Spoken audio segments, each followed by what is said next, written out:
हे कृष्णा, भगवान जगन्नाथ अपने भक्त का मलमूत्र साफ करते हैं। सख्य रस में भगवान जगन्नाथ के प्रिय भक्त और मित्र रघु की महिमा के बारे में जानते हैं।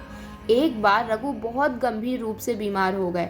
वे बहुत कमजोर हो गए, बिस्तर से उठने या हिलने डुलने में भी असमर्थ हो गए। वे कुछ समय के लिए चेतना खो देते थे और फिर चेतना में वापस आ जाते थे। इस अत्यंत गंभीर रोग की अवस्था में वे अपने बिस्तर में ही मलमूत्र विसर्जित कर देते थे, अचेत अवस्था में। और बहुत बुरी दुर्गंध आ रही थी और इससे वे अशुद्ध हो जाते थे। तो भगवान जगन्नाथ एक छोटे बच्चे के रूप में रघु के घर आते थे और रघु के मलमूत्र और पूरे शरीर, बिस्तर और कमरे को साफ अपने कर कमल से साफ करते थे। और सारी दुर्गंध दूर करने के लिए रघु के शरीर पर चंदन और सुगंध लगाते थे। जब रघु को होश आया और उन्होंने ये सब देखा तो उन्हें बहुत ग्लानि हुई और बुरा लग रहा था।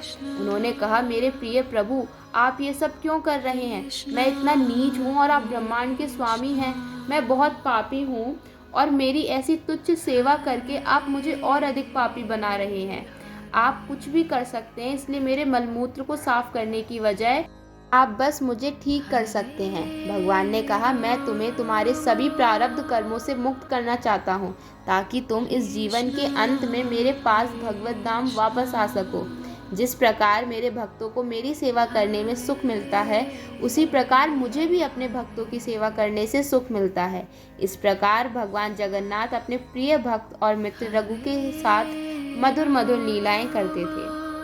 जगन्नाथ भगवान अपने भक्तों से कितना गाढ़ प्रेम और कितना अधिक प्रेम करते हैं। वे कितने दयालु और कृपालु हैं। जगन्नाथ भगवान हमसे भी इतना ही प्रेम करते हैं। बस उस क्षण की देरी है जब हम प्रभु से कहें, हे नाथ, हे मेरे नाथ, मैं जैसा हूँ, जो हूँ, सिर्फ आपका हूँ। बस उसी पल से हम भी अनुभव करने लग जाएंगे कि हमारे जगन्नाथ भगवान हमसे कितना गाढ़ प्रेम करते हैं। श्री राधे, हरे कृष्णा।